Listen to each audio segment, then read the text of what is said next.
Hey, everybody. Coming up on today's podcast, we're talking about the failing EV charging infrastructure in the U.S. and other parts of the world. We're going to question why the market for EVs in the U.S. is potentially collapsing. Also, why Elon Musk's word-of-mouth marketing may not be working anymore. Perhaps it could be contributing to Tesla's new car registrations declining a little bit. We're going to talk about the BMW shift to hydrogen fuel cell EVs versus battery electric vehicles. We're going to talk about why the heck the millennials are not buying automobiles anymore. And the Great DeLorean Showdown continues. All of that right after this. Rock for money!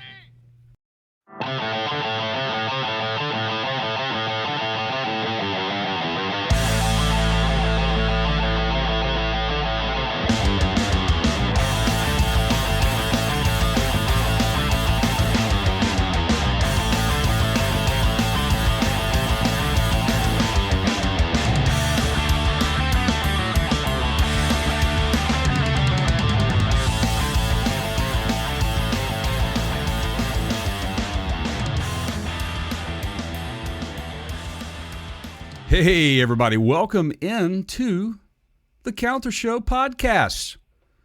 And if you don't know who we are Parts Counter Gurus, or if you're into acronyms, we're PCG. This podcast and our YouTube channel covers the automotive industry. We bring you the latest news, the trends, product reviews, etc. We cover EVs, camping, off-roading, all that crap, man. All that good stuff. But subscribe. Okay, all right. Now, without further ado, I would like to say I am profoundly grateful to be able to do this and to be doing it with that guy right over there. Everybody, say hello, Keith. But let me just quote the late, great Colonel Sanders, who said, "I'm too drunk to taste this chicken." Nice. One of the best lines, but Nicely done, man. Somebody's been thinking about this show for more than 5 minutes ago, and yeah. hey, I'm trying to up my game, man. Nicely done. Hey, everybody, welcome back. I've got three things that I want to. Okay. Number one, a friend of the show, a friend of ours, a listener of the show, a fan of the show, a helper and supporter of our business endeavor, guy by the name of Chuck, is recovering from a skiing accident. And so he's always given us words of encouragement. He's always trying to help us out. I wanted to return the favor. Chuck, hey, actually, at the end of this, I'm going to make you listen to the whole thing. Got a special message for you, but for now, just get off your ass. And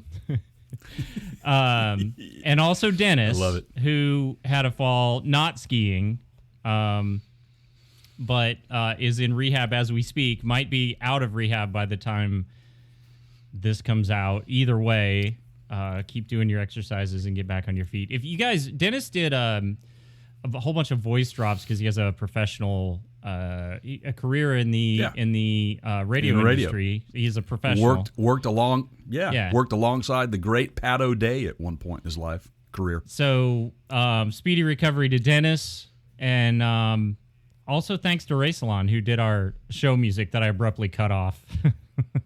Yeah, wow, man. But nonetheless, they're great, and if you want to check them out, Google Racelon, RHASALON, and you can hear more. You can hear album music. Oh, absolutely, album music, good stuff. They've got some new stuff that's hanging out there right now. If you want to really go check them out, they're fantastic. They're getting better and better. I told Leonardo, man, the other day that his voice is like fine wine. It gets better with age, man. He really is. He's up in his game. Those guys are great. Anyway, cheers to you. Some guys can't do that. You know, it's they're barely hitting like it. Vince Neil. Yeah. So, we've got a great supporting cast, don't we? It's That's why I said what I said. We are both very grateful to have the opportunity to do this, but we couldn't do it with others behind us and supporting us. And I think you mentioned some key figures in our success of this show. you can So, call it a there you career. go. That's fine. Yeah, I'm hoping to at some point, man. So, and by the way, guys, make sure you're subscribed to our YouTube channel. Just go to youtube.com/Parts Counter Gurus and click that like button on this or subscribe for greater things to come. Is there a barcode on that shirt somewhere? There's not. I QR should get code? one with a barcode on it. I can make you some. Yeah. You want to put a sticker on it? Yeah, Right? for the shows. Yeah. Coming to which by the way, this is important to mention, Keith, that our schedule we hope gets heavier and heavier on the road. That is, so currently we're looking into bringing you guys some live coverage from some of the overlanding shows that are across this country. Overland Expo is probably the largest one. They have one in the mountain area, like I think it's Loveland, Colorado. It's a Denver area. Yeah, Denver area, and then there's the Pacific Northwest, which is in Oregon. Then there's in the east, which is in Virginia, I believe. So just go to overlandexpo.com and you'll see those locations. But currently we're working with some brand partners to potentially go out and visit them and bring you guys some live action and interviews from one of those shows this year. So we'll see what happens. Anyway, yeah. So, but hey, you know what? I'm thinking of this, right? I'm just This is the time in this show where those thoughts kind of tend to surface. Yeah, so it's kind of surface, right? So we need to make mention too that we have some great deals for you guys with some of our brand partners. So if you go to our website, which is partscounterguru.com, and click on, was it show specials? Is what it is, or brand partners, or one of those. Yeah. So anyway, when you go there and click that, we've got. If you click those links, that helps us out if you go shopping.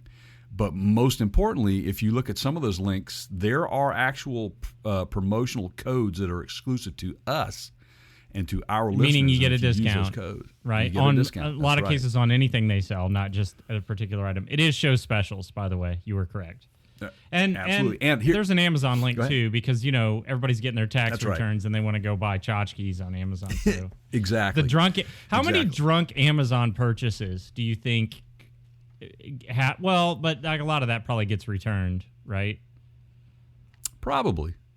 Wouldn't it be funny if Amazon added a return code reason that said like drunk? I was just drunk. Yeah. Ordered by my puppy. Man, I gotta quit. I gotta quit with that's possible too now with all the voice activated. Well, that's what I'm saying. I gotta quit throwing out ideas that aren't in some way, shape, or form protected that we don't release first. Mm-hmm. Yeah, man. No doubt, man. No doubt. I'm just cracking myself up here. So anyway, Star Trek Discovery, where you at in that? I'm caught up. Okay, great. So you saw the chair. Yeah. Okay. Wow. Okay. All right. Time Great. bug. Dude, I'm telling you, man, that was killer. That was one of my favorites. And see here, what did we say in a few podcasts back? It had just been released, and we were starting to watch it. And you asked me how I felt about it, and I said I was a little underwhelmed. Yeah. But I went back and rewatched it, and apparently I had fallen asleep in one of those episodes, and so I rewatched that and caught myself back up. And I think that the plot line is perfect. This final season. That so was I'm looking the forward writing to more on and more this of that. most recent one was classic TNG writing, maybe even TOS writing. It stands for the original series. And I really think that the writers in the writers' room were like, "Can we do what if there was some sort of time bug?" And somebody goes, "Well, let's just have a time bug," Right. Right. Yeah, it's interesting, right? But I love the way they're threading this thing Oh, yeah. together, right? Which the whole premise of the treasure hunt, so to speak, Right. if you will, and it makes you look forward to that next week. So I've been really making myself just I will stop it at one point and go, okay, and just, let's talk about this. What did we just see, and how does that tie into the previous episode? So I'm beginning to get a little bit smarter with how I'm ripping this thing apart as I'm watching it to kind of grasp that whole thing. And the reason why I'm doing it is because I kind of think I want to have the answer to how it's going to end this year. You know what I Yeah. mean? It's one of those things. So we shall I'm working see. on We some shall see. My wife hates that. Like, we'll get third episode into a season of 8 episodes, and I'll go, "You mean to tell you how this is going to end?" She'll be like, don't know. And I'm like, okay. Yeah, that's right, man. So hey, little personal story for me, and I just little something for the United States Postal Service out there. You guys freaking suck. Okay. Here's why. Okay, all right. The bottom line is, when I pay $10 to get a piece of mail to a location with a trackable, it's a trackable piece and insured to get to a location in 2 days, and it takes you 15, you got some questions to answer, pal. Just saying. And whoever's in charge of that, you need to clean house. Get some new leadership at the U.S. Postal Service. You suck. We should Never underestimate your opponent. Expect the unexpected. we should yeah.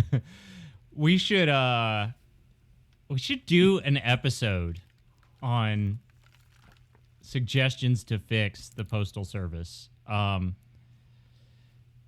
What, you mean, like going all EV? Because Well, it's been such a polarizing topic. Like, we've gotten a lot of comments on when we did that segment, right? That what if we just did I don't know. I'm just, thinking out loud here, but, could Sure. we solve it? CEO that for actually- a week, right? What's the solution? I like the plot. I like that. I think that would be a great subject matter. And I am absolutely 100% certain that it might have to be a series. Right. That's how full and loaded that topic I mean, of is it discussion would just be. them though? I and this is kind of the question that I would pose, because interestingly enough, that I've seen this come up in other areas. I have this conversation with my wife. So, I played the sound drop and jokingly, like, the Roadhouse, like that character in the movie Roadhouse was a stoic, and Right. that whole philosophy I'm a huge fan of, that whole kind of way to live your life. And part of kind of the conditioning that I've gotten into is, I almost expect that I have to leave an hour or two in my day to deal with the unexpected that, somebody didn't do, right? And I guess Right. the question that I have, maybe leave us a comment, is I don't feel like it's always been that way. I feel like there's always been some element of people botching things, but the customer service aspect, I think, is we've just tolerated more. It's acceptable now. These postal guys they do it because they get away with it, because there's no consequence. I mean, I've had stuff like not show up, and like I've had hold mail. This has happened numerous times where, you go out of town and you fill out the thing and you have them hold your mail, and then you pick the date that it's all supposed to be delivered, and then that day comes and there's no mail. Or there's just, it's not a postal holiday and they don't pick up mail. And then, and I'll open a ticket and I'll ask, and basically the response that you get is, we addressed this internally. It's fixed. Right? Like they don't have to care. No, they're the only, in that They're the regard, only they're game in kind of town. the only game Yeah. in town. Yeah. So, similar situation for me. I mean, you know this. I live in a multi-dwelling situation. Yep. So we have multiple mailboxes out there. But these things have been bought and sold over the years. I'm a new owner. And so, you'll get the occasional piece of mail from the previous owner. Yeah. And then you put down and you write on the inside of the mailbox the names that could possibly be receiving mail here. That's way beyond their pay grade. I still get, we've lived where we live for 15 years, and I still get previous people's stuff.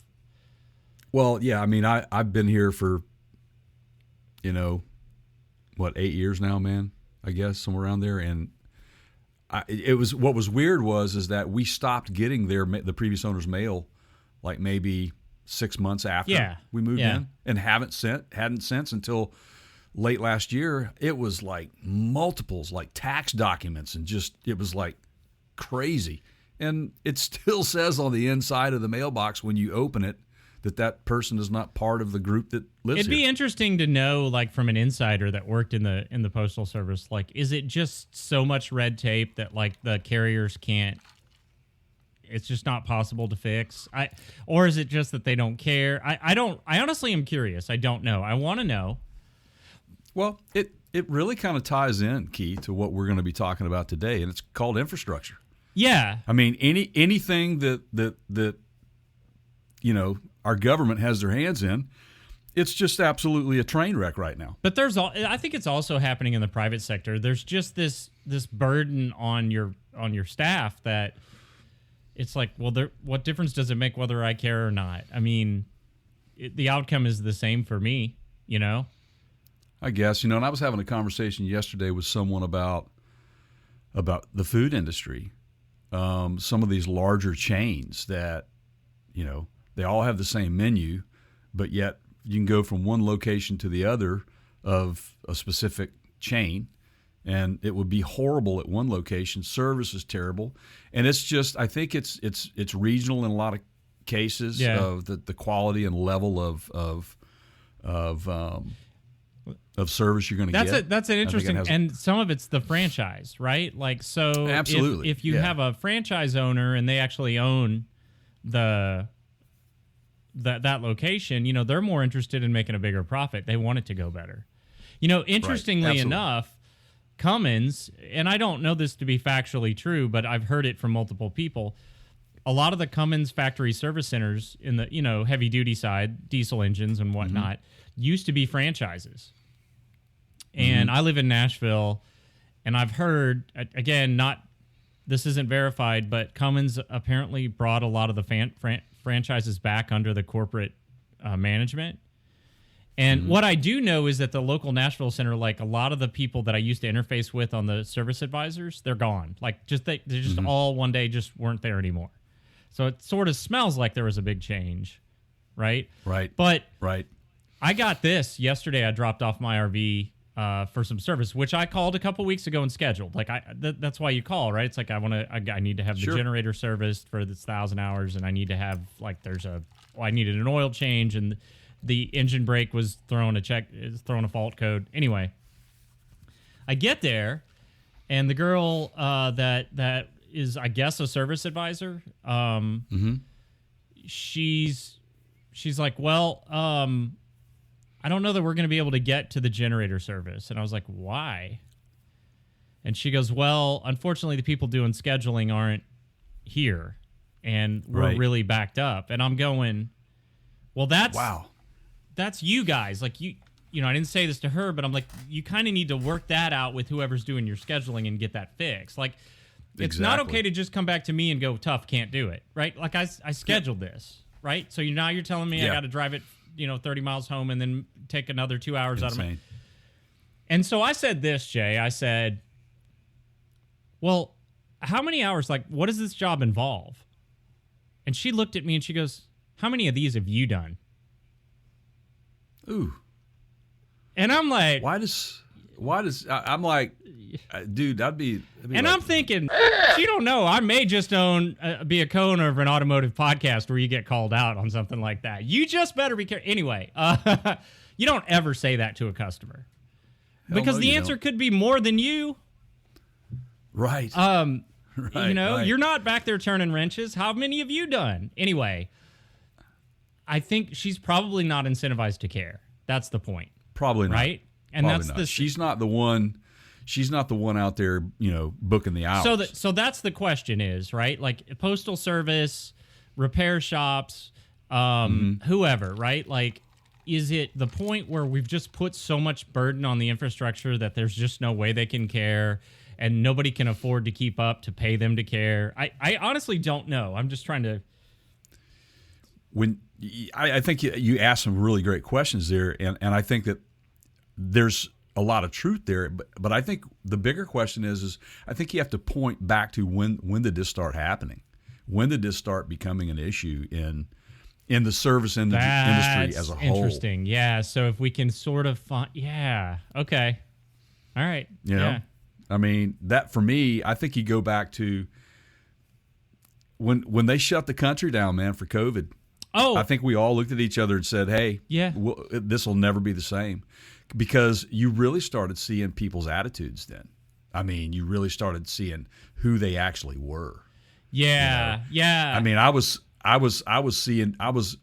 seeing people that were completely okay with just taking that check, man, and not working, and working around the system not to go back to work to get another check. I mean, the people I would have never imagined that would have done that. Let's be clear. It is work to level up in Fortnite. It doesn't level itself up, It's not easy. You got to be a very skilled individual. That's right, man. So yeah. So anyway, yes, United States Postal Service, you suck, and we're going to talk more about it. So stay tuned, folks, if you're into that sort of stuff. So, all right, so we're talking infrastructure right there. We're going to talk a little bit more about infrastructure, and I don't know how to sort of frame this conversation around the EV infrastructure, charging infrastructure, or the lack of. But again, I think that in the long run, I think the private sector is going to have to step up to help the government get this done. And I think that the government has to incentivize those private corporations that want to help grow the EV charging infrastructure. And you're already seeing some of that, like Shell stepping in, shutting down, they're actually converting them from gasoline to EV charging stations. And, you guys have heard Keith and I say this a ton lately, that the future is not electric, it's eclectic. And we got to stop letting our politicians make those decisions for us, what we drive. And I think that it is an individual choice. It has benefits across the board.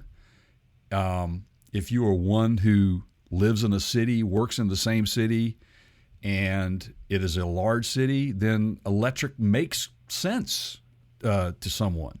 But others, a gasoline engine would make sense. And so this is only a piece of the entire puzzle that we're trying to put together to keep mobility in this country and globally intact and robust for us as consumers. And a little later in this podcast, I can't like concert. This is not a concert. I'm not a rock star. But anyway, a little later in this podcast, we'll get into some more of this, at how the mindset has changed. Yeah. Sorry, you were saying? A little bit later, we'll get into this and talk about why, why millennials are just not buying anymore. So anyway, let's talk about the infrastructure of the EV charging segment of this, and why do we have such a problem in this country getting this done? What do you think? So, number one, I think standards. I think when Agreed. you have, and I understand why. I understand why maybe Tesla doesn't want to agree with Ford, and Ford doesn't want to agree with GM and Tesla and so on the type of plug to plug into that EV, how much voltage it can pull, charging rates, all that stuff, right? So everybody thinks and to some extent we've seen this in technology for a long time. I mean, you have kind of Apple always doing their own thing with their own connectors, and honestly, their motivation was usually monetary, which I think is happening a little bit in the charging side, meaning like that lightning cable is patented by Apple. If you make a lightning cable, Apple gets a royalty, right? If USB-C is a standard, Apple doesn't get, it's like they didn't write the song, so they don't get the writing credit on that, on that. Right. So, I think standards or lack thereof, and there are some in the works, but to date, lack of standards is probably one reason. Yeah. The other one is, well, do you think yeah, that the government has done enough to step in and say, hey, you got it? I mean, because this is a consumer issue. This is, I mean, I don't think that the government can step in and do much without the industry itself adopting those standards, like you're saying. I'm more of a supply and demand guy, which we're going to get into in the second. Are we doing these first two together or separately, or yes to all the above? I think it can tie in together. It doesn't matter. This is going to be one of those shows where it just kind of all flows to the end, and we got a good surprise for you at the end, guys. So, it's going to be nice. Yeah. So I think here. Let me get my screen share going. So there was an article, actually, came out of Electrify News, and yep. If I can get my screen share to work here. And by the way, we met Matt. Yeah. At Electrify Expo, who is he is heavily quoted in this and has a great we've interviewed him. Great app. Yep. And so you can roll over to our channel and check out that quick interview with him. He's a great guy, and he knows his stuff. So I think he's a staple with Electrify now. I think he's with them on board all the time. Yeah, it seems like. I've seen that as well. So this came from the Electrify Expo people, and essentially there's more electric vehicles on the road now than we really have the infrastructure to charge. If everybody went to charge their cars all at once, it's not going to happen. You're going to be waiting for a while. Maybe like gas lines in the 70s. But, I mean, so the answer to your question is, Jay, from my perspective, there's a level of risk and reward here for the private sector if the government doesn't step in. And I do feel like some state governments have taken that risk, in the Rust Belt, where they've incentivized charging companies to put these charging stations. And I don't really care, personally, whether you are for EVs or against EVs or indifferent, it doesn't matter. The point is, this is a business, and people that do have these vehicles need to charge them. And there's money to be made from said charging service, just like there's money to be made from petroleum, like when you put it in your automobile, right? So, absolutely. I mean, but you're right on the standardizations of this plays a big role, right? So, for example, I mean, if the example given here is like it's electric fuel, right? So standardize it so it makes it easy for someone to just pop in and get what they need and get out of here. My car needs this color charger, right? So, and Matt's app does this great. It's I think it's green, blue, and red or whatever, and you choose those locations that apply to your vehicle, right? And so it's no different than you pulling up to a gas pump and, your car requires, say, minimum 89 octane or minimum 92 octane or diesel. It's labeled, it's standardized. The diesel handle is green. You know what it is, and then you have the octane ratings are listed right on the pump for what you need. For gasoline, it's easy. Anybody can refuel a vehicle, but right now, as it stands for the EV market, the standardization is playing a big role, and they are a big, huge barrier to getting this standardized. But I think you just said this a minute ago, that isn't the adoption of the Tesla plug coming into play like in 2025, like it'll be the standard plug. Is that right? NACS is I think it's North American Charging Standard. If I'm not mistaken. And so without doing further research, it looks very, very similar to the one on Teslas today. Now, does it deliver the same voltage? Does it have the same communication ports and protocols? I don't know. And then if they standardize it, like you got old charging plugs, you might have to have an adapter or something, right. Or they go back and retrofit those old charging stations with the right plug, for the new standard. But for a while, they'll have to have, actually, it'll just boil down to adapters, I think, for those the earlier EVs or whatever at some point, don't you think? I absolutely do. Yeah. So if you were to pull into any Walmart right now, yeah.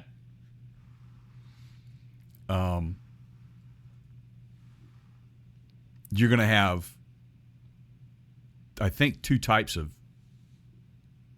charging stations, right? Is that how they're doing it? I haven't pulled into one to see the big long. Yeah, I've seen it from a distance, but I haven't noticed if is it a mix of Teslas? I'll get back to you because I've been to enough Walmarts and I've seen them, but I haven't paid attention to what their standard is because I'm driving a diesel, motor. That's true. Yeah. But back to your question, J3400 is based on the Tesla plug. And it's been in Teslas since 2021.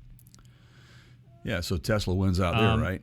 Yeah, so that's part of it is now, it's becoming, everybody else conforms to Tesla's way of doing things, which rubs some people. But back to your question, a true Tesla charger, supercharger, is designed to work better when plugged into an actual Tesla than to, like, say, a Ford Mach-E with an adapter. Right. Okay? Right. Yeah. Yeah, because you're going to lose, as with anything, it's like music, man, when you when you digitize it. Right. And you take the native file and you continue to repeat, you lose. The degradation is... Audio degradation, that happens in videos too. Yeah, and it can happen here too as well with how well something works, right? So correct. So as on a funny note though, man, I'm like, I said this earlier. So standardization, let's mark that we know is a root cause for certain aspects of success here. If the auto manufacturers do get on the same page, and it looks like that will happen, I think it's 2025, they're going to go to that plug across the board. So let's get that out of the way. Standardization comes along. Okay, now where do we put these things? Like I said, Shell has converted some of their gas stations into just EV charging stations. But I think the private sector has to play a bigger role here. And, big corporations like Walmart. And then, I laugh at, I laugh when I first thought of this. What about, the rural areas? Dude, why not put a freaking charging station at every Dollar General? They're everywhere. Brilliant idea. And once again, here we are handing out, solving the world's problems for free. And if somebody that works for the DG organization doesn't pick this up and run with it and end up with a promotion, and you know what? Here's what you can do to thank us. Just come on the program and tell us how it all worked out, and we'll interview you and we'll retell the story. But yeah, it's brilliant, man. And you don't have to put more than one or two there. Right, but not only that, it plays right into their business model. They only have one employee in each store. You don't even need to have an employee. You just, Right. So, and it keeps you in the store. Like, if I know I need to charge for 15 to 20 minutes, well, Coke that I went in to buy now turns into a Coke and a moon pie and, some dishwashing detergent and, what else do I need on my grocery list? And it, Right. drives their profit margin up because it keeps them in the store longer. And I can't imagine that the expense to put one or two of these things in is that astronomical. I mean, Dollar General's building stores, like, they're going to develop Mars eventually. Like, they're just expanding that quickly. So, Yeah. It's funny, dude, that you say that, because during the recent solar eclipse, I saw this video show up on TikTok, and it was a guy zooming into the moon. He goes, "What is that?" He kept zooming in, and there was a big Dollar General there sign you go. on the moon. There you go, right? And their headquarters here, so maybe, we could do an in-person if they pick, But the thing is, and the biggest fear that people have is that, I live in Podunk, Oklahoma, where there's nothing. Well, there is something. There's a Dollar General, and that's where the private sector, man. I'm telling you, these corporations. Okay, and you just said, right. So the length of time that it takes to charge a vehicle, right? You're going to spend what? At least an hour. So at least an hour, right? Well, I'll go 15 to 30 minutes. I think most of them will get you to about a 75% charge in nowadays, unless it's like very, very, very first. Like something made in 2017. Most of the stuff now is going to get you to 70 to 75% in somewhere between 15 and 30 minutes. The new Kias are crazy fast in their chart, like. So the ideal candidates are places that are destinations that have a lot of store space for you to spend time in. And Jay, and I, Chuck, who we mentioned in the beginning, and I'm just making sure he's not falling asleep yet. We're gonna get to wake up, Chuck. Has turned into a little bit of an archivist because he remembers when we say things, and he suggested maybe we do a show where we, go back and point out the number of times. So I know for a fact that I have mentioned numerous times on this program Buc-ee's. And Buc-ee's is expanding like crazy, and the level of insanity from that fuel, it's basically, if you've never experienced a Buc-ee's, it's otherworldly. It's insane how many people are in these things, how many people drive off the interstate to go do the pilgrimage. They're usually not in the middle of a big city. They're out in the country. They have hundreds of gas pumps. Yeah. They have a whole, General Store doesn't do it justice. Like, it's got food and dessert and fresh made tacos and briskets and vending machines and grocery store. Private bathrooms, dude. And inside, I mean, it's like and they have paid employees that are in there cleaning up after you when you leave. Their car wash attendant, like, I've seen, like, the now hiring car wash manager, $134,000 a year starting salary, right? Right.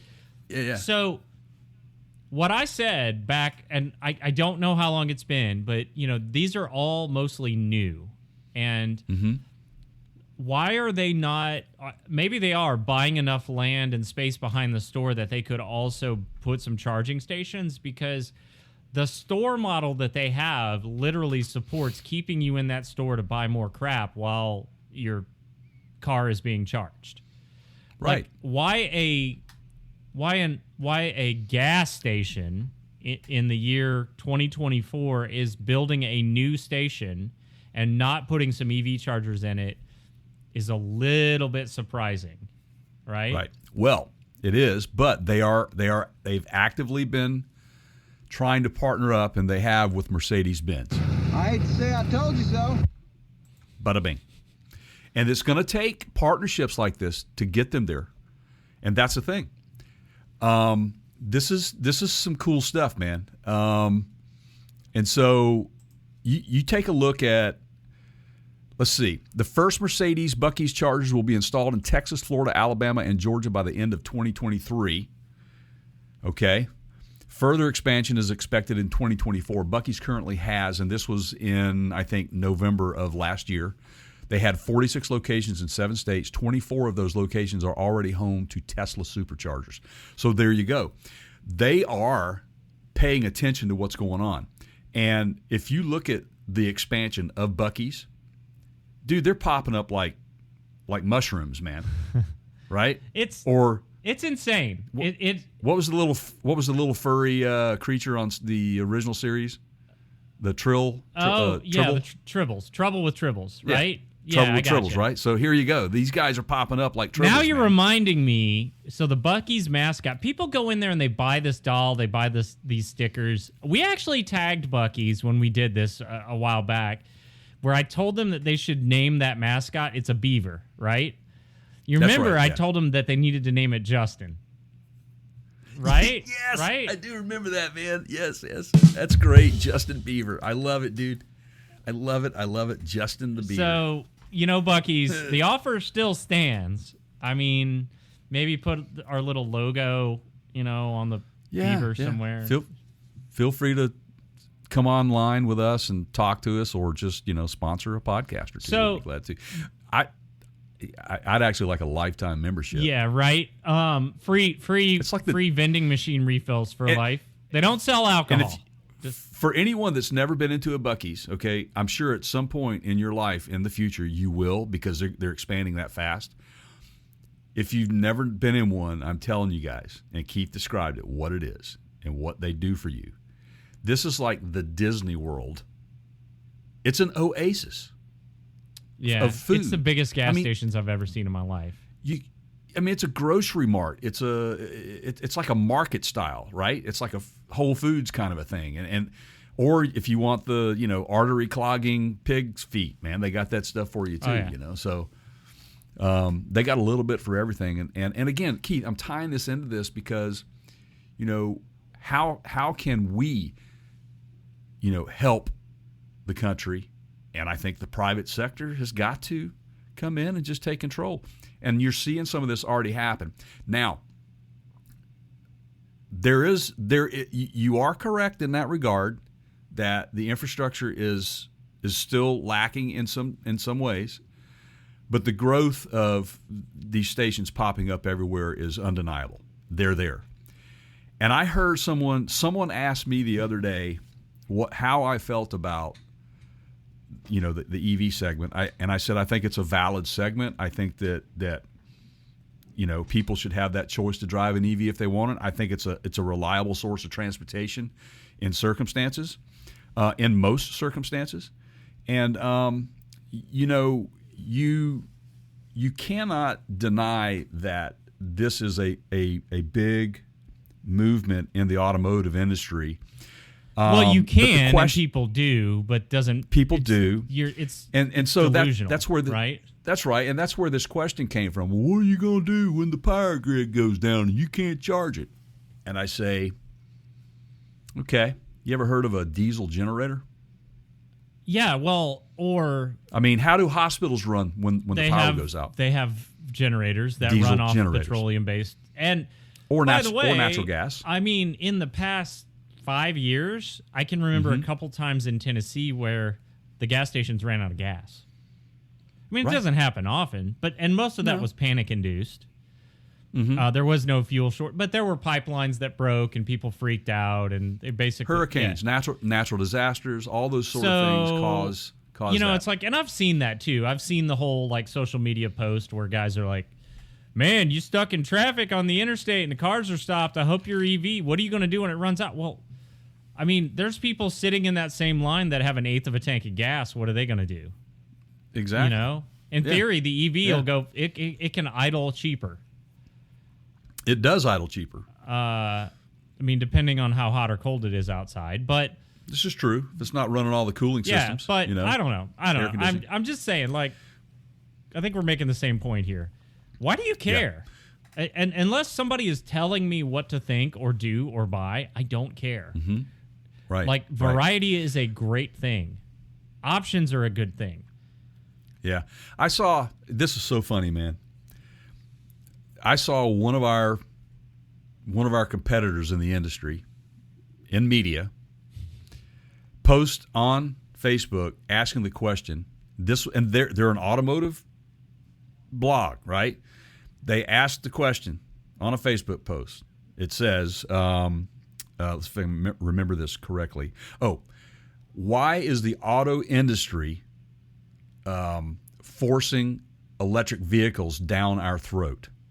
and I'm like, oh, this ought to blow up. And the first thing that popped in my mind is that anybody who is truly in the automotive industry knows the answer to that. And that answer is this: the automotive industry is not forcing you to drive Jay, EVs. How many of these have you done? Right. Yeah. But that's the case, man. I mean, oh, no. When you go to Ford, you have no other choice but a Mach-E, right? Right, man. What is up with that? Why do people like to stir the pot with that sort of stuff? In the minority. How many... They are... GM offers the Cadillac Lyriq, the Chevy Volt? Chevy Volt. They still make the Bolt. I'm not sure. Yep. Okay. Yep. They do. And then they've got a couple other plug-in options that are basically... They make multiple versions of the same vehicle. Like, I think the Blazer, they're going to have an all-electric. Yeah. Okay. But it's already out. Okay. But my point is, you walk on... Well, good luck finding one, right? But you walk onto any GM lot whose sales were up this quarter, by the way. Most of the options... I would venture a guess that less than 20% of the cars they have there to sell you are electric. So where does the whole forcing down throat thing, like, I don't see it. I really don't. Yeah, I don't either. That's what rubbed me wrong. And again, they are part of the problem when, and you know who you are, guys. You know exactly who you are, and all you're doing is stirring the pot, and it's just an ignorant post, period. That's stupid.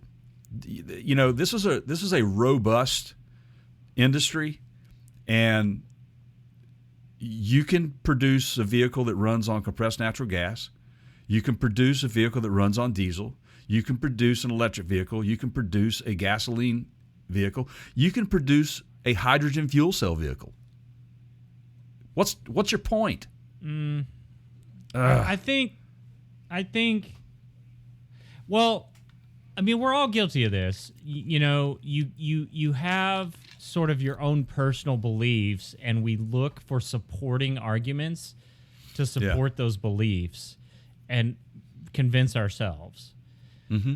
And I don't know, that's a tough call. Like, is it because said blog, social media outlet, etc., is trying to support a certain point of view? Is it because they have sponsors in that sector? Is it because, I mean, who knows, right? All I know is we are the most objective podcast on the planet in the automotive industry right now. That I am sure of, because we will consider all sides of it. And for once, it's not my internet that's choking wind. Or is it? Is it you or me? Is it me? I don't know. Could be. Yeah, it might be. I don't know. It could be me. Did you pay the bill? I paid the bill. I look good on this end. Oh, okay. Well, then maybe it's me. Who knows? Are you seeing a little lag or something? Yeah. Okay. But you look okay to me on. I mean, everything looks okay. Your signal, like I have the little signal bars next to all of our pictures, and yours is really, really low. But I digress. So, and I wonder, Jay, which this leads us into the next topic, which is Tesla sales have declined for the first time since 2020, which is a little bit surprising, but I think was inevitable. So there's lots of speculation as to why. It's not as bad as the story would lead you to believe. Inside EVs is basically saying, Yeah, the bottom line is they still moved more units than any other manufacturer out there, right? Yeah. I mean, registrations are down, okay? But you got to understand, you got to peel the onion, right, so to speak. And when you get down to it, they're down, yes, but they don't have incentives. They're not getting, customers, if they buy a couple of the models, don't get the rebate. Yeah, that's all ended, right? Right. Yeah. So but 2 of their models do. So, and so you got to factor that into. Well, there's more competition now. Like, more competition. And, the pricing is a little bit more competitive. And I think also, I wonder, to carry through from the previous discussion point, does Elon Musk's political stances that he's been really, really vocal about lately have a factor in as the sort of the face and spokesman of Tesla? I think so, man. I really do, and I think he has to be very careful. We live in a different time. We're post 2020 now, man. We're post COVID. Yeah. And before COVID, again, I keep referencing that. Everybody said it will never be like we were before COVID hit, and I think we learned a lot from that whole episode as a whole. The automotive industry damn sure did, because they were one of the biggest ones affected by the supply chain. But I do think that you are 100% spot on with the fact that you have so much competition. It's a very noisy sector of the automotive industry right now, to the tune of people are just popping up. There's a new startup it seems like every month, and one falling. We just talked about that recently, where we had potentially Fisker is out, but I saw their stock is actually coming back up a little bit. They're getting somebody's giving them some air, and so we'll see how that pans out, and we'll keep you posted on that. But it's to the point to where Elon cannot market the way he marketed his vehicles before either, Keith. I mean, before it was just kind of word of mouth, right? Yeah, and so you get to a point of saturation where, enough people have heard that Teslas are good, and we've seen enough Teslas, and everybody sort of knows what they are, and it's not new anymore, and word of mouth isn't enough, and right. So that's going to be a factor. They're doing layoffs. Reuters picked up on an internal memo that said Tesla is laying off 10% globally. I don't really feel like this is anything unusual. He does this. They do this all the time. They've done it several cycles. But so does every manufacturer. Yeah, too. this is his business model. Right. He goes through and trims the fat. I mean, look, when he bought Twitter, he went in and just cleaned house. Like, he is all about efficiency and basically cutting the overhead and running a lean company. So I don't know that the layoffs are directly related to sales, if that makes sense. Yeah, they may or may not be. But when you look at the numbers, though, Keith, their units were still pretty high. I don't think that and they're not the only manufacturer of electric vehicles where the registrations were down. I mean, they've all lost in the first quarter of the year, and we talked about this on the last podcast about how bloated the damn inventories are. And they're just sitting on the lots. Which all this is going to kind of, I think that they were betting on the come, and when I say that, I think that they were looking at the demographic that they were trying to target, and guess what? That demographic is not buying cars, So, and we'll get into that here in a minute, but like the Model 3, the smaller, less expensive models, lower cost models, stuff like that, right? Yeah. Yeah, and you look at the price tag on some of these. I mean, where did I read? It was a $300,000 electric vehicle. Of course, it was a VIP car. I forget who it was. But that's you're talking. But BMW, Mercedes, their EVs they're well over 100,000. Porsche, same way. Well, you can buy a Model 3 for 300,000 too. It just has to have the Ruin sticker on it. Right. There you go. Shout out to those guys. If you guys don't know what we're talking about, the Ruin crew is kind of notorious for taking Teslas and just building them out like insane builds. Yeah. Go check them out. And they're at every Electrify Expo. Give some love to AJ and CJ. So, yeah, I'm in agreement with you to kind of finalize this a little bit here and move on to some other stuff. But I think that Elon is basically looking at the bigger picture and going, okay, we need to trim a little fat here if we're going to. Yeah. It's just business, man. It's how it works, okay? I would say to anybody out there that Tesla is not falling off the radar as a big supplier of electric vehicles in this country. In fact, they're about to move into other markets. I think India, they're really, really making a push. You want to talk about a population that will drive EVs? They are that. And look, if those guys can have an EV infrastructure, charging infrastructure, I think we can in this country as well, guys. It needs to. But Jay, EVs are going away. Yeah, they are. I got it's right here. I got it right here. Okay, it's in the news. It's in the news. It must be true. Live. You want to see what I'm talking about? I got it right here. EVs are going away.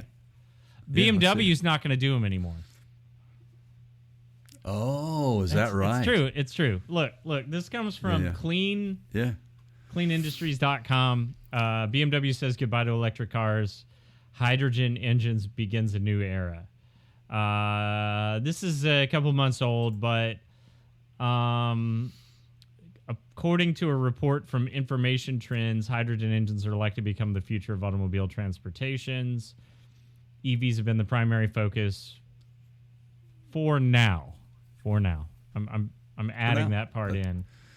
That's exactly right. Now,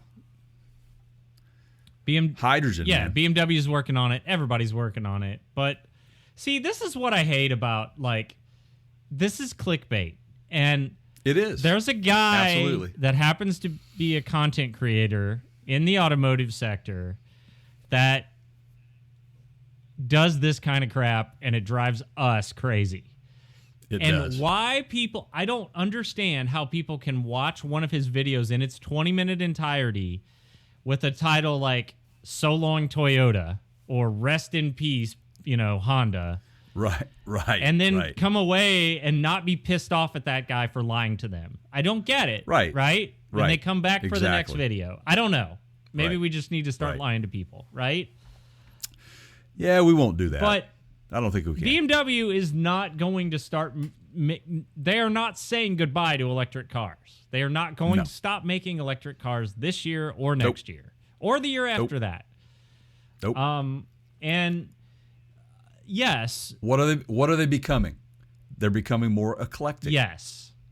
We have been saying this all along, and this is every single manufacturer are going to have points and turns in this process to where their focus is going to shift a little bit because they're moving the goalpost all the time. So you have to work with what the industry is or the consumer's demand is. Yeah. And or what our, and every segment of the globe is different in many ways, shapes, and forms.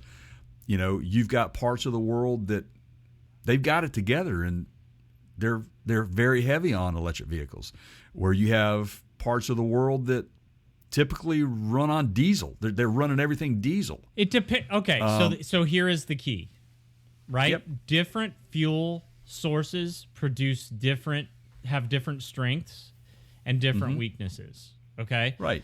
If I want to run in something that's capable of towing an RV, I'm probably not going to do that in an electric pickup truck unless it's a tiny, tiny RV. Okay? Right. If I want to run something that's efficient, easy to use, gets me from A to B, it's quiet, it's comfortable, I don't do more than 100 miles a day, I want to keep the cost of maintenance down, okay, that's an electric vehicle. Right. What they are actually talking about in this article is something that a lot of the manufacturers are doing, which is using hydrogen in certain applications, maybe over the road. It's better to produce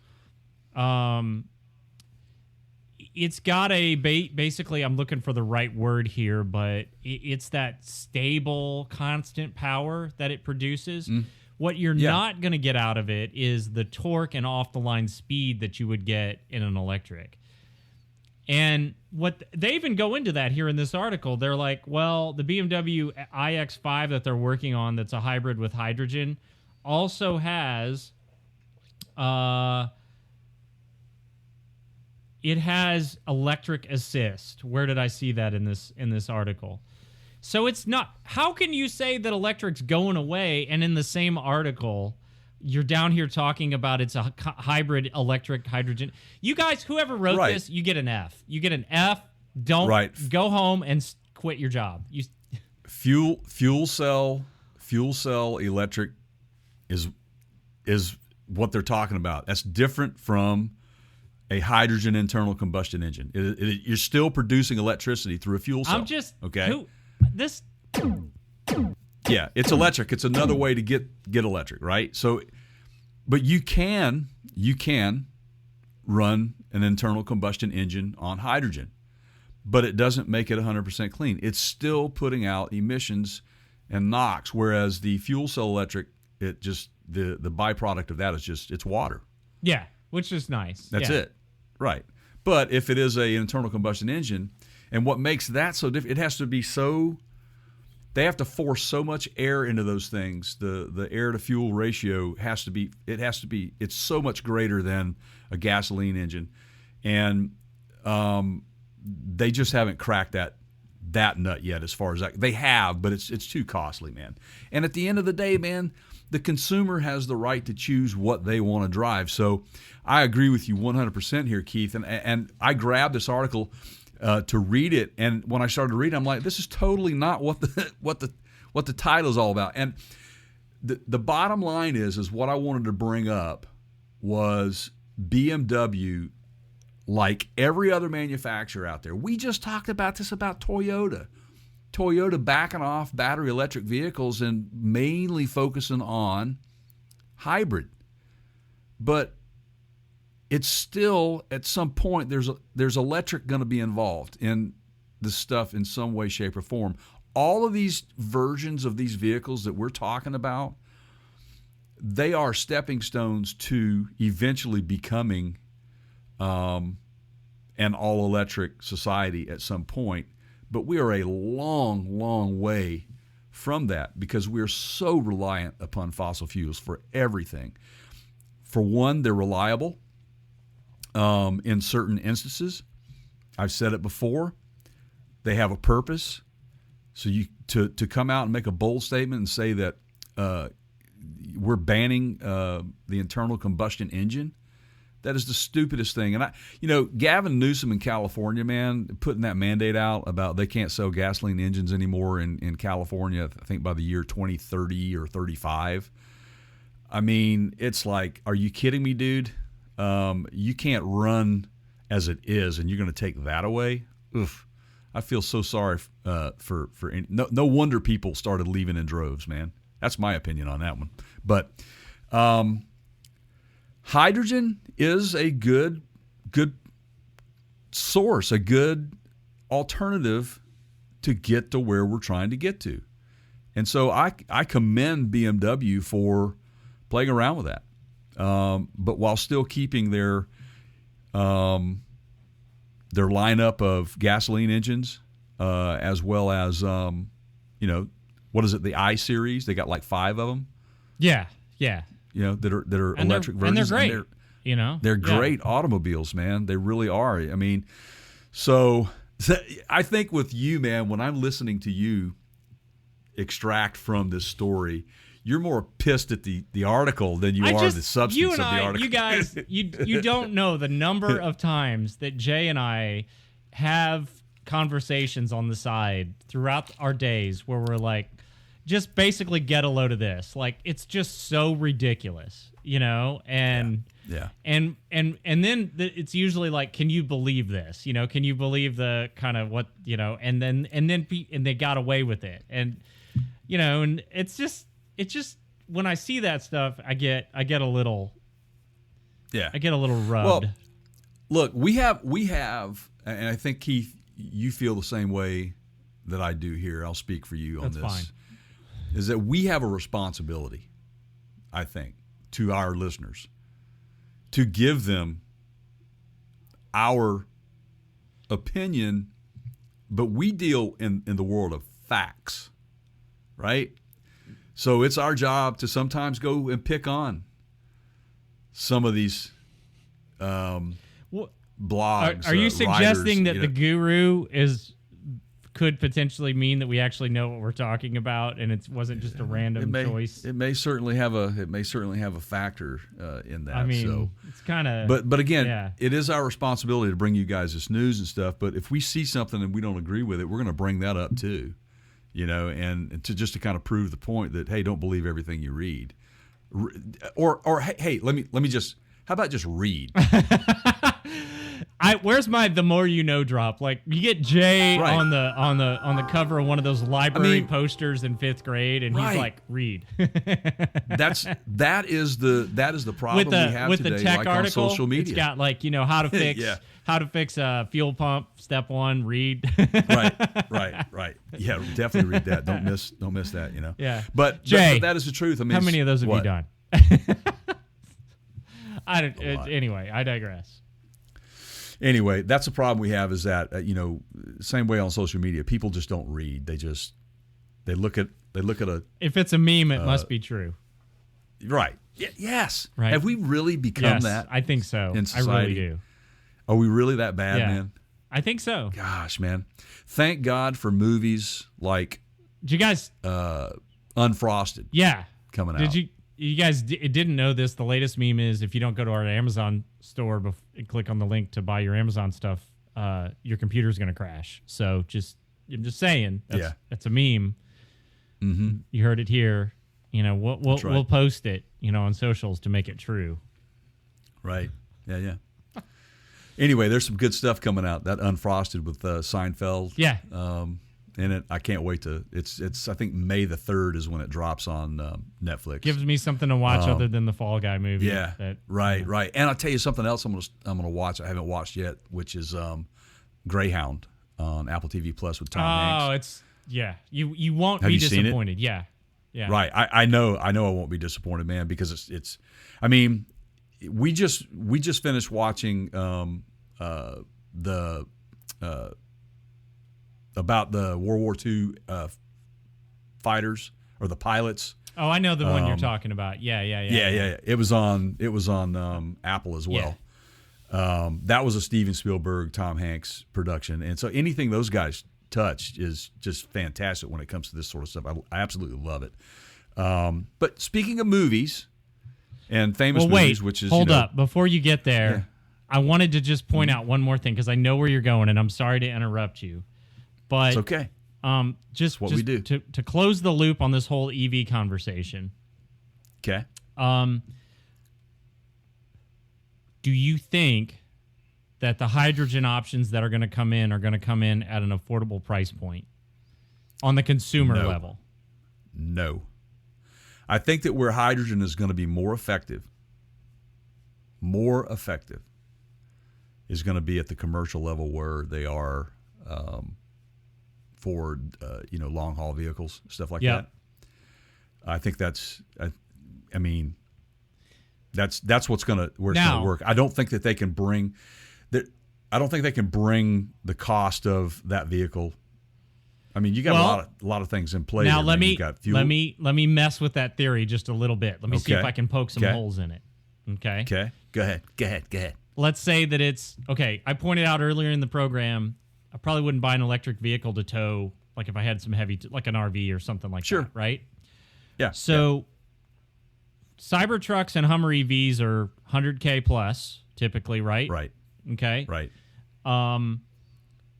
What if you produce a hydrogen, like 3/4 ton truck that essentially, because diesel is $4 to $5 a gallon in most of the country at least, and probably there where you are on the left side of the country. Oh, definitely. It's probably over $5 a gallon, right? It is. It's right in line with premium gas. So premium unleaded, if I'm Toyota or anybody, and I produce Hyundai, Yep, and I produce Nikola. BMW. Although BMW doesn't do BMW, pickup right. trucks here, and I've got $110,000 to $120,000 starting cost 3/4 ton truck that runs on hydrogen, and my cost of maintenance and operation is 20% of that of a diesel engine. Yeah. Yeah. I agree with that. I mean, that's what I say from the commercial side. I think that's where we're, that would work heavily. I don't know about, I mean, that's just like EVs. I mean, the cost of the EVs, if people will, if it's in line with the cost of an EV, an all electric vehicle. But it can't be like Model 3. It can't be low end like a Chevy Volt. Like that's not going to happen probably in hydrogen right away. It's going to be top end, right? Like Cybertruck type stuff, right? Like Yeah. And the other factor that we might as well go ahead and just mention now that we're talking about it is the millennials are basically not buying cars at a rate. I mean, the average automobile, I heard this yesterday on a newscast, is like $50,000. Like very close to that for a new car in the U.S. GM's average sale price or something. So no wonder millennials are not buying cars. Right? Right. Why? Dude, we've pointed out earlier in the show, you can after 2020, more people are working remotely. You don't need a car. If I leave my house 2 or 3 times a week to stop playing Fortnite, and go, I don't even have to go to the grocery store, right? Like I can take a Lyft. What is at a $50,000 note? I don't even know what that costs, per month. Like, let's just say $1,000, right? On a 5-year note. Like, wouldn't it? I could do a whole lot of rideshare a month and still not get to $1,000. Absolutely, man. Absolutely. I agree with that. I said this, and my oldest son. Yeah. I remember when COVID hit. I mean, he says to me, he goes, I was built for this, man. Yeah. Totally okay being stuck at as home were we, and ordering online. The two guys that basically figured out before we had all the software tools to do it, how to do a podcast while not being in the same room. Right. Way before anybody else. I was basically, we were drilling holes with hand drills before we had the power tools. Yeah. This is uphill, true. Both ways, in the snow. In the snow, yeah. Absolutely. So one other thing to point out here, and we got some of that data from Electrify News, the Electrify Expo people. Jay, you see this picture right here? I do. Do you guys know we have a YouTube channel? It's youtube.com/Parts Counter Gurus. If you think that picture's good, you should see what we can do on our YouTube channel, where you'll get a moving version of that same picture. That's right. Isn't that cool? Everybody? You are the man. Here's camera 1. That's them. And that's us. Right? Nice movie, man. Thanks. I didn't shoot it. That was I'm digging it. Anyway, the point of their article was they used Turo and Ledger, some car ownership data, and they pointed to millennials not buying as many millennials buying new cars, I should say. Right, and Turo is a great option. Yeah, it's an option to offset costs. I've used it man. to do reviews. Yeah, and you know what? I think that sort of stuff. It's funny, because whenever I read this thing, I thought, man, maybe the millennials are actually pretty damn smart. I wouldn't go that far. Well, I mean, I'm just saying. We need to get to the end. If you say that, you're going to lose Chuck. But how many people buy a vehicle and a month into it, they're like, God, I just, buyer's remorse because it wasn't, right. They didn't drive it enough. They didn't test drive enough.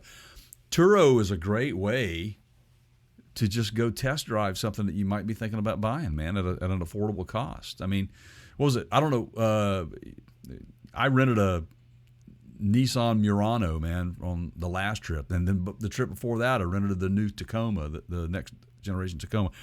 Fantastic drives for both of them. And I gave a solid thumbs up on one of them. Yeah. I bet I know which one. Yeah. So, yeah. Yeah. So, okay, sorry. I pulled you off track for 3 or 4 minutes. You were excited. Sorry. I was, but you did because you were pulling me back in the script. See, I got you. Well, sometimes it's okay to go off script. I wanted the hydrogen thing. See, this is what happens is people they go, well, man, that'll never work. But if you objectively look at, we didn't say hydrogen is coming and it's going to be like the next Honda Civic. At least not yet, right? So you got to objectively let this play out. It'll take a couple generations of automobile generations, I should say. Right. Just like it's happening with EVs, like we started this podcast with, now they're standardizing on charging, and it takes time, everybody. You got to be patient here. Right. Absolutely. From one movie to another. Okay. If you insist. Yep. This is your favorite thing, man, in the whole wide world. Best. You just absolutely love Back to the Future. Jay, but more without so a doubt, it is the best time travel documentary ever made. I can't disagree with you on that. I think it's fantastic, man. It's fantastic. Well, and just when we think we're done talking about them, it's like this year's Tesla. So we've met some of the people. I learned, by the way, sorry to interrupt, but I learned a lot about John DeLorean in this article. I did too. And I've watched, there's several documentaries on Netflix. I've watched and read stuff for years, and I still didn't know everything that there were things in here. So what Jay's talking about is, was it the last podcast or the podcast before where we had just reported on both, because it was the lawsuit, the impending lawsuit. Yep. And then the resolution to that between DeLorean and NBC. Yeah, Universal. Right. Over the naming and or using the likeness of and profiting off of that from an old agreement. And ended up NBC Universal did the right thing, which is a no-brainer. We said that both win. Yeah. So there you go. Now this is the next chapter, which it blew my mind when you texted this to me, and I'm not gonna bleep. Yeah, right. Whatever you said, I'm not gonna say what you said, and I'm like, okay, this has got to have some juice in it, man. So I immediately started reading it, and I'm like, holy cow! And it's a really good read. Long to the fact. Yes, it is, man. It took me a long time to get through it, to the point to where we might plug a link into this specific story if you guys want to read it and get into the depths of it. But it is one of the most interesting chapters in the DeLorean story. Yeah. By far, to me. So, quick history lesson for those of you that aren't as up on the whole DeLorean history as maybe we are, is John DeLorean started with, I don't know if he started with General Motors, but he kind of was with them at a very high point in his career with General Motors. You could thank him for the Vega. Yeah, well, but also like he basically started that whole Pontiac muscle car movement of dropping huge engines and absolutely, man. And so he left, of course, and started his own car company, which we now everybody knows if you've seen Back to the Future, that DeLorean, which is referred to as the DMC-12, but never the DMC-12 badge ever showed up on any of those cars. And John so there was a big legal, he got in legal trouble for smuggling drugs in the cars, and there's just an interesting story that in and of itself. He was quite the personality. He was actually later acquitted. He was, yes. So, but sold the rights to a company out of Texas called DeLorean Motor Company. And to this day, and we've interviewed these guys at SEMA and had conversations with them, they will do several things. If you own a current DeLorean, like the DMC-12, you can get it serviced. They also will sell you a factory upgrade package where it kind of modernizes the vehicle. And it's really sharp. Check out our YouTube channel from the SEMA segment, and you can see it. Like we did a walkthrough with it. But the other thing is that, of course, came out with the Alpha, which was their kind of current model DeLorean. Mm-hmm. Okay. Right. And Ital Design, I think, is the one that came up with the design. Yeah. I think that might be. Yeah. So John DeLorean has a daughter. She's still around. Kat. She goes by Kat. I think her name is Catherine. But that's it. Basically, Catherine, for a very long time, and I can understand why, tried to distance herself from the whole DeLorean franchise because, as she put it, like, why would you want the reminder of a horrible, like, she had a traumatic childhood because she watched her dad go through all of this, and she didn't want that reminder parked in her driveway, right? Exactly. Now, one thing to factor in here that you guys need to know, a little background on her. Okay, so John and her mother, they ended up divorcing, and she was asked who she wanted to live with and decided to live with her dad at a very young age. And so she basically grew up around her dad and cars, and she just has a love for cars. But also, like, to touch on what Keith was just saying, she also lived through that whole thing with the failure of the company and the bad media that surrounded that. So as a child, that's pretty traumatic. So again, one of the reasons why she distanced herself. So carry on, sir.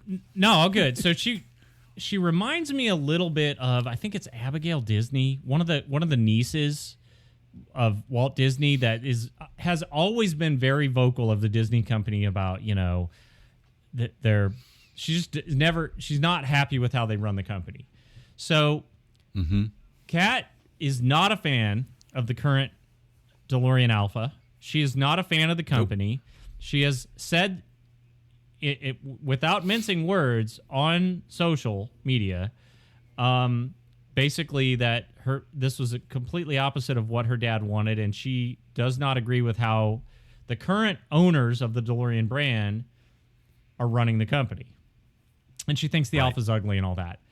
So what's interesting is that a guy designed, basically sketched out, before the Alpha was revealed, his name was Angel Guerrera, sketched out also Italian. Yeah.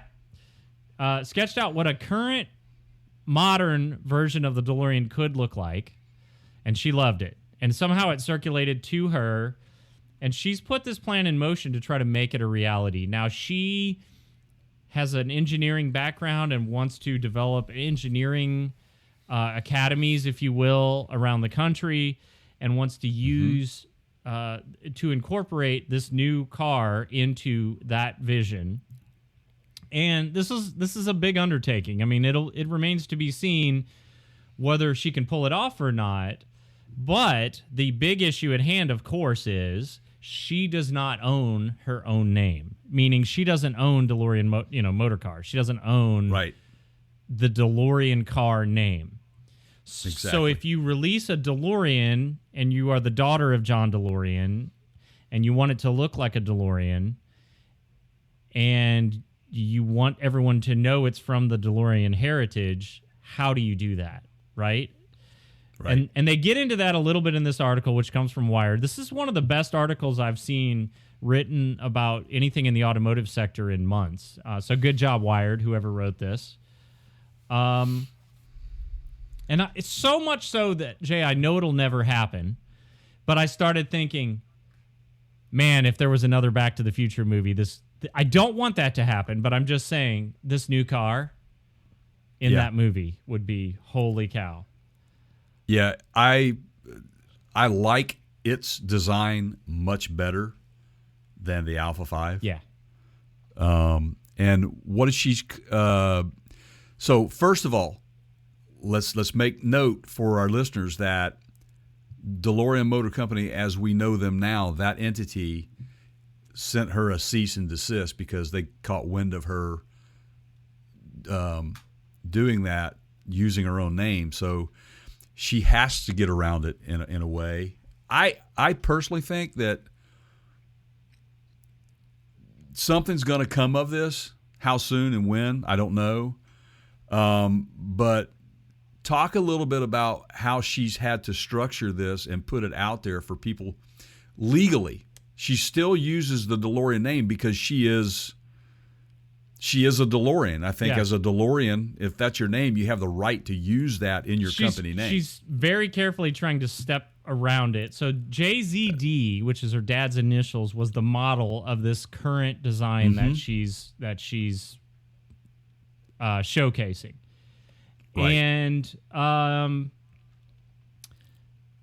let's see. In 2022, she posted a screenshot from her dad's final automotive business plan. So this was, he died in, I think it was 2005, but was working on, at the time of his death, was working on bringing, I guess we would say bringing back, or starting another DeLorean car company.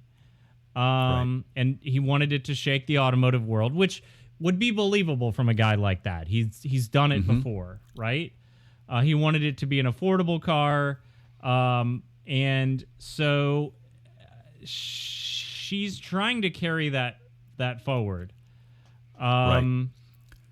What, Jay, I'm trying to find it in this article, but the name, what is it? Okay, so just like Star Trek, how do you How do you keep the connectivity but twist it a little bit? You want to keep the fan, but with the Star Trek series, that was all legal. She had to do this because from a legal standpoint, it's the only way she could do it. But it's called DeLorean Next Generation. So, and then like you said, JZD is the model. Now, the way I read, they're actually using the Corvette C8 platform, working with that to come up with this design. And I don't know how that relationship works between her and someone.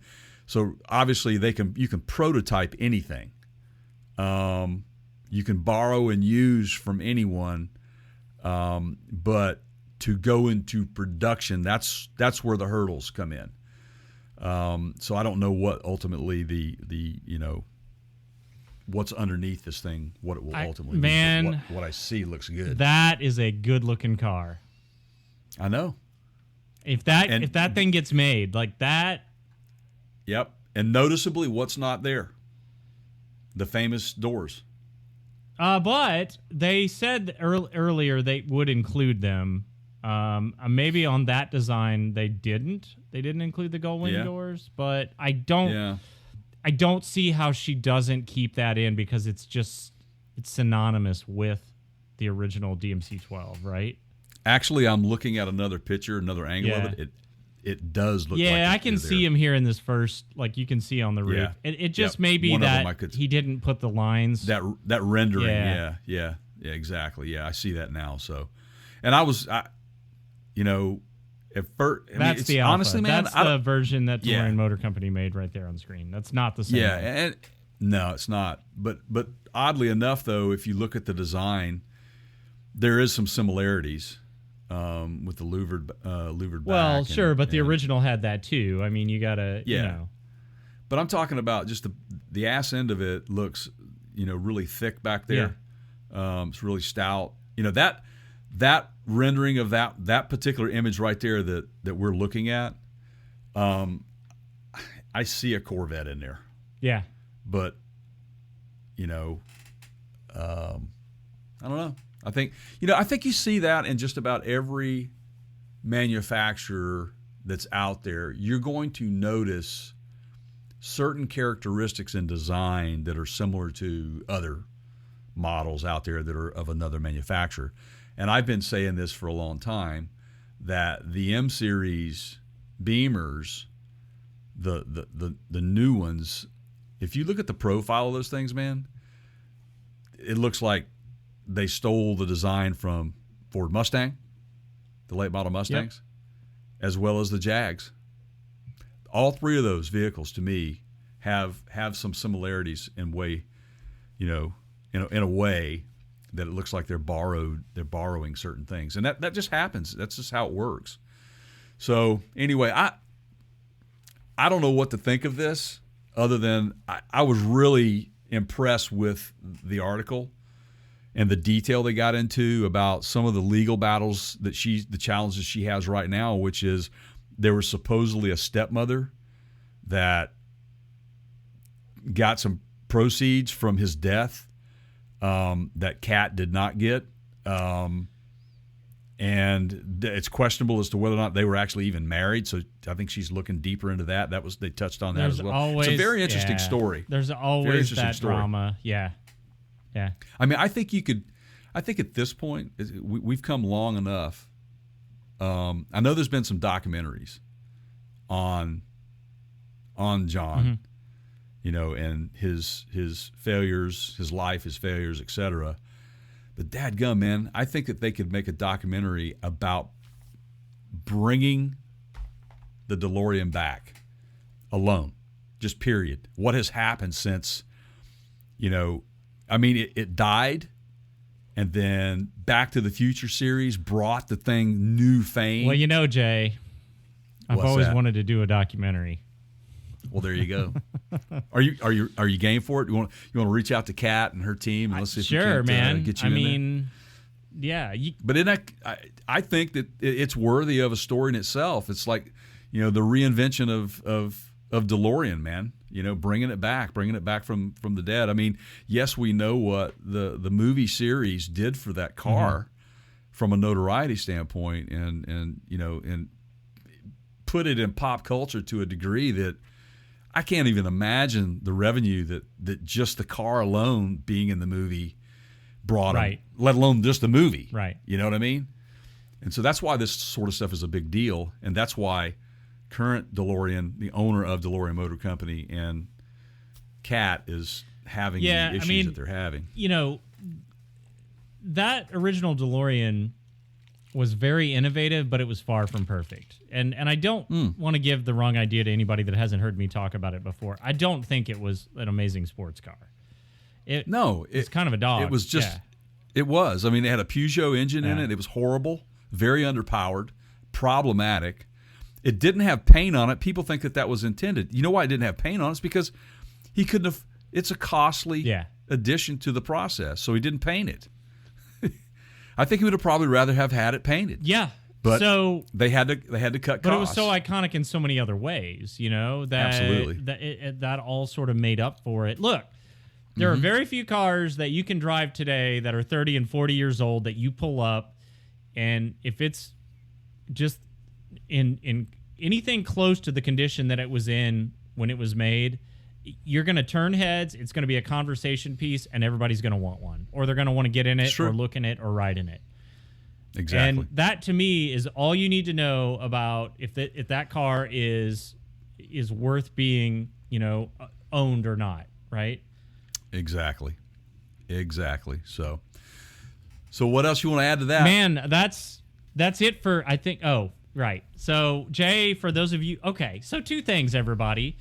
We're over on YouTube on the video podcast side. You can watch. Did you know that you can watch this podcast on our YouTube channel? There is a podcast tab, ironically, and that's where it lives.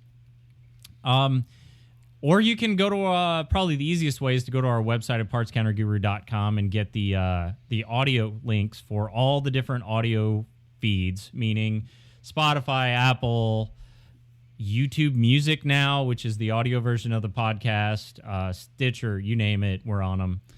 Essentially, wherever you get your podcast, you're gonna find us. And subscribe.